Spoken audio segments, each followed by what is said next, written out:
Guys, it's Terrific Tuesday. You like how I just like naming the days of the week and doing the whole hashtag Tuesday Truths right here. I don't know why, I just like it. So it doesn't matter what day it is. So I have totally talked about this like a gazillion million times, right? But I'm just going to keep on doing it because it was, and it still has been at times, a huge part of my healing journey. And I started doing this in 2012, late 2012, when I started training at ArtSig, acting studio in Orlando. And, my son was like 2 years old. He had just turned two that year.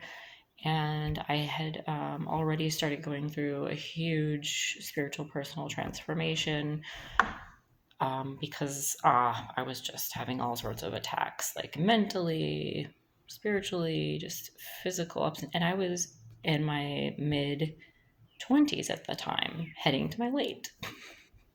Not quite there yet, but yeah, I think it was like technically late 20s. Like, so I was 27 and then I turned 28 when I had started, to be quite honest, now that I'm doing the simple math in my head. So rambling this morning, still working on my coffee, you guys. I'm sure you can relate. Oh, what does it say? Strong vibes, calm mind. Well, almost, right? If you keep drinking out of the mug, though, it will come true. You will manifest it right into your day. So just keep doing that. And I digress because I'm talking about The Artist Way by Julie Cameron, and specifically the morning pages that she calls.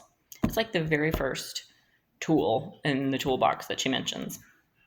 And Susie and I are actually going to be doing a show on this and many other resources and books and things like that, exercises that have helped us. So definitely Authentic Awakening Now on YouTube to make sure you are subscribed so you can like see that show when we do it, and many others. But this one, I just wanted to go into it a little bit this morning. Morning pages are simply stream of consciousness writing. I call it a brain dump. She might even have referred to it as that in here. I can't remember. But especially for all the guys out there. I was just talking about this with my friend Warren and Susie on a show we did Sunday. And definitely check out that if you haven't. I have shared the links here on my community page. Where you can post. It's like the community tab. You can check out that and follow all of us for those shows. But we were talking about the brain dump and versus journaling, and like Warren so wonderfully was sharing, like journaling has been a part of his journey and it's really helping him clear his mind and just get on to a better place. And I'm like, a lot of guys, and I think maybe it's the term journaling, they don't love it. I don't think they're used to doing this. I think of women more, and I always hear women about journaling. And I guess I started it off like that, just like many of us did. Dear Diary, right? When in elementary school. I totally did that, Dear Diary, because it was the 90s, Everybody was doing that with the cute little walkers with the locks on it. How adorable was that? So maybe I should have stuck to that because it would have been like a sign spiritually, like locked, do not read this. But I didn't. I just started using like notebooks and random even notepads like that. So I was going to share at least one of my morning pages with you guys, if not a couple, to give you an idea of what it's like. Disclaimer, I don't do this every day anymore. Maybe I should. I could. I do it whenever I feel like it and I want to. That's how I live my life now. Of course, I do things I don't feel like or want to do sometimes, like helping my son with certain homeworks and making myself work out when I've taken a long break. Stuff like that. But when you're starting out and you're having a lot of mental clutter, or you just feel really bad in your body and you're not sure why, and it might be due partially to negative thoughts and mental clutter, and you just don't know it yet, the morning pages, and like I call it afternoon page, whenever you flip and write it, it's just pages, stream of consciousness writing. And for those of you who are like, what does that mean? It means you don't edit, you don't filter it.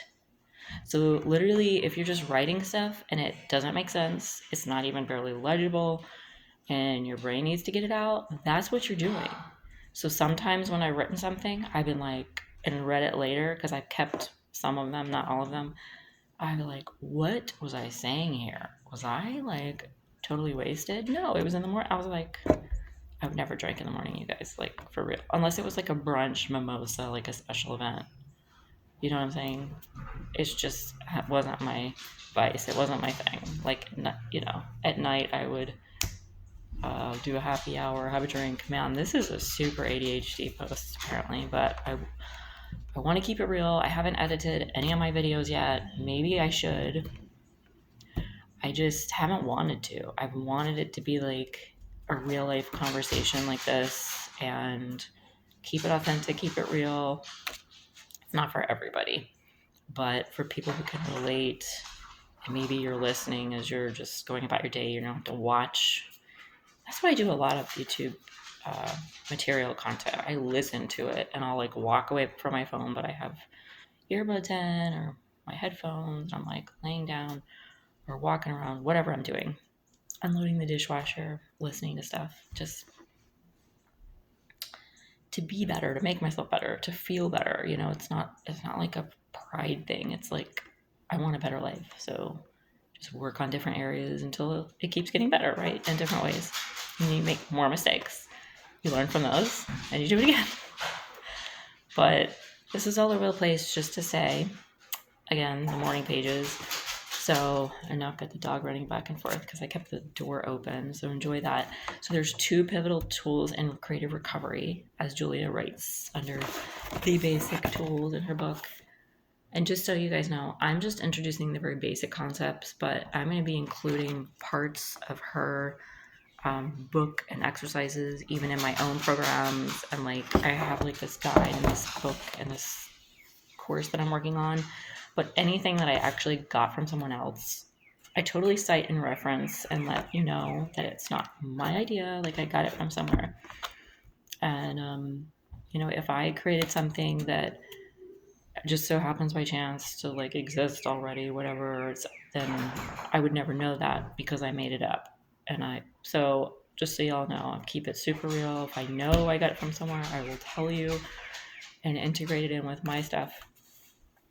If I don't know about it, then I can't, you know, it didn't affect me and influence me, so I would not be able to cite it. So that's what I have to say about that. As a Forrest Gump quote. That's all I have to say about that. So there's 2 tools in creative recovery. The first one's the morning pages, and then the next one, I'll talk about that later. But it says a lasting creative awakening requires the consistent use of both. I like to introduce them both immediately and at sufficient length to answer most of your questions. This chapter explains these tools carefully and in depth. So please read it with special care and begin immediately to use both of these tools. She is like super practical, motivating, inspiring, but in the most practical like way. I feel like when she goes through this, she has organized it in the best way for left brainers, like analytical people who think they're not creative. So even though it's called the artist way, I'm telling people out there, whether you're engineers, you might be a lawyer, you might be, you know, working at McDonald's. I don't care who you are, what you're doing. This is for everybody. So, because we were all artists when we were kids, right? Whether somebody told us that or not, creativity or imagination. And at some point, it was either cut off due to trauma, due to someone telling you to stop, due to societal standards. At some point, you're like, I gotta grow up and stop doing that. I might need to shut the door because the construction people are just getting started. But maybe I will in a second. So the morning pages, in order to retrieve your creativity, you need to find it. I ask you to do this by an apparently pointless process I call the morning pages. She's funny like that, an apparently pointless process. It's not. A little bit of comedy in between her serious practical pages here. So you will do the pages daily through all the weeks of the course, and I hope much longer. I've been doing them for a decade now. That's a really long time. I have done them off and on for a decade for sure. But when I first started, I was like super serious, which is what she asks for you to do, at least like a year of being super serious. I have students who work with them for nearly that long and who would no more abandon them than breathing. That's for real. So I'm not going to read the whole part about morning pages because it's pages long, but she does say there's no wrong way to do morning pages. These daily morning meanderings are not meant to be art. That's one of the points. It's not art. You're not trying to do art. You're not trying to write. You're not trying to be anything, sound a certain way. None of that. It is, you're just dumping what's in your brain, thinking, feeling, and it could be the most negative shit ever, like for real. Some of mine are like super weird and depressing sounding, and some of them are like very practical. Like, I did this morning. I'm drinking my coffee because there was nothing else in my brain at the time. Some of it was worrying about relationships or,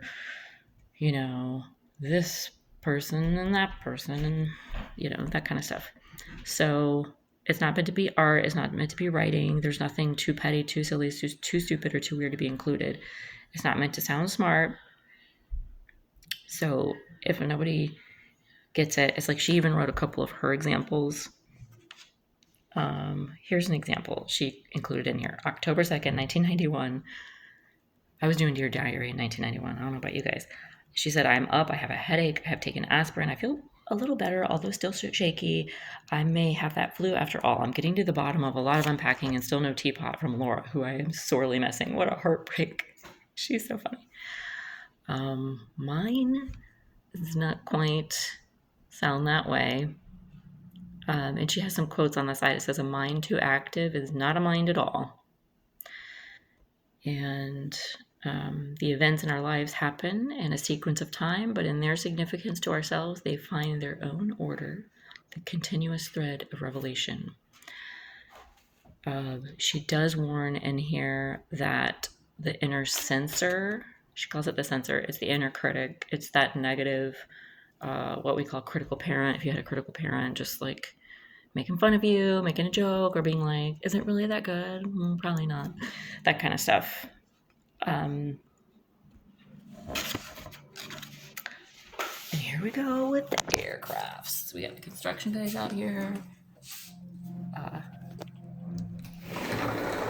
I love this sound, but it is really loud when you're doing videos and stuff. So I'm going to read one of mine to give you guys a good example. Sometimes it does sound like journaling. Sometimes it doesn't.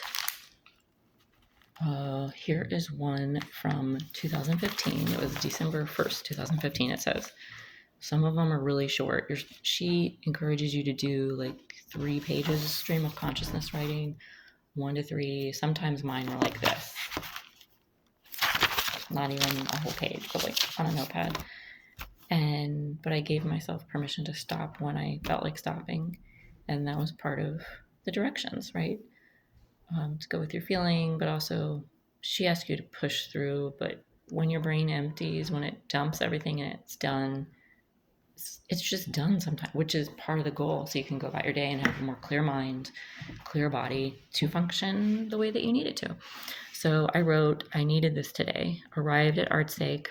Clearly this was when I was still in acting class and training. Arrived at ArtSake to sub in the core film level 1 class. So I had already completed it and I was subbing in to participate, and they were cool like that. They would let you do that and like be like the guest and like a class you already took and that kind of thing, and do exercises. That was so fun. I missed that. So subbing in the core film level 1 class here that I took 3 years ago. I can't believe that. I don't remember much from that class. That's not true. I do remember a lot more now. So maybe my memory is coming back from that class, but I know what a huge step it was for me and how much it meant. Looking back, it changed my mindset, opened me up, and brought me alive. For me, and I feel everything so intensely, it says that it can turn chaotic if I start living my life in the moment instead of keeping that in my artistic life. Or maybe somebody told me that. But it was my belief at the time, so there you go. It says, why do I feel so chaotic? My feelings are so up and down each day, which is frustrating, but it also gives me my energy. I just wish I could rein in my thoughts better. So I'm going to give you guys more examples, but that's one from December 1st, 2015, for example. And I hope you get started with your own and let me know how it goes. If you do that, please comment, like, subscribe. Definitely check us out, Authentic Awakening Now. And I'm going to do more of these on here as well. And I'll let you know once I'm done with the e-course and the program, the guide, all that kind of stuff. It's going to include some of this in there. And I hope you have a great week.